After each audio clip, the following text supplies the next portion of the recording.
What's up, everybody? My name is Anthony Romano, and I'm a portrait photographer based in Nashville, Tennessee. In this video, I'm going to show you how creating this one element is going to make a unique impact on your client's next event photos. Yo!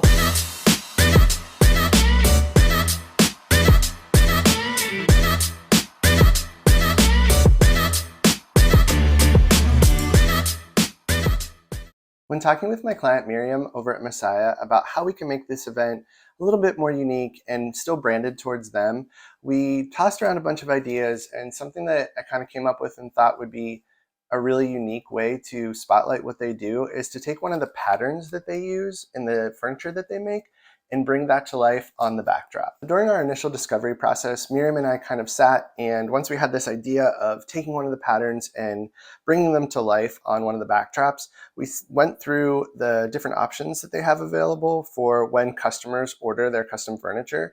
They have these beautiful woven patterns, and some are really busy, some are really vibrant, some are really intricate.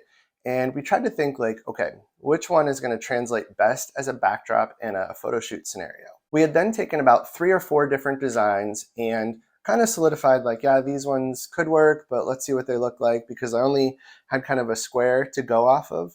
So my background's actually in graphic design, and I took these little squares and recreated them in Illustrator and kind of scaled them appropriately, because we knew we were going to do about a 5x7 backdrop, and a square is different than a rectangle, so you just got to see how things play out.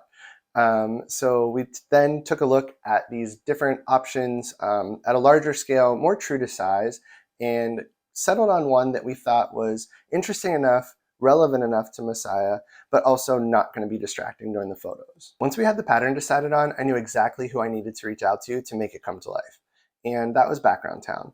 I've been working with them for the past few months, getting kind of sample backdrops and testing some stuff out, and I thought this was going to be a great opportunity to make something that was unique and also I know was going to be high quality.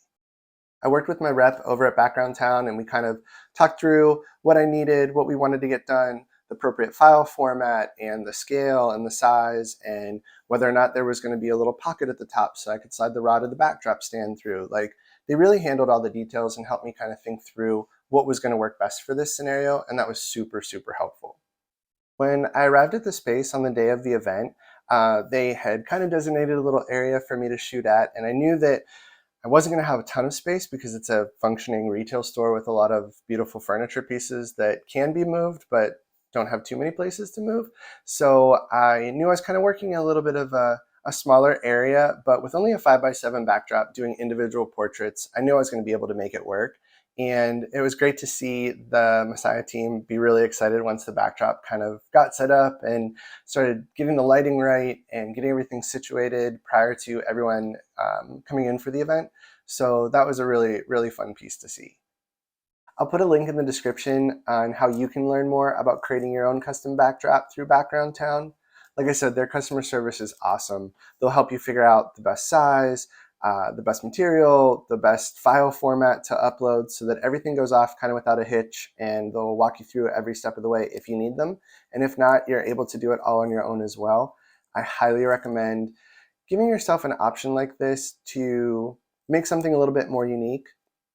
Like I said, it doesn't have to be for an event. It could be for your next photo shoot. Maybe the location you had planned on is no longer available, and you need something that's kind of similar. So you can create your own and really get creative with backdrops, and something like this that you can pitch to a client is going to be really awesome. So I'm excited to see what y'all create with it, and I know that I'm going to probably be creating a lot more custom backdrops for whether it's my portrait pop-ups or just regular photo shoots in general.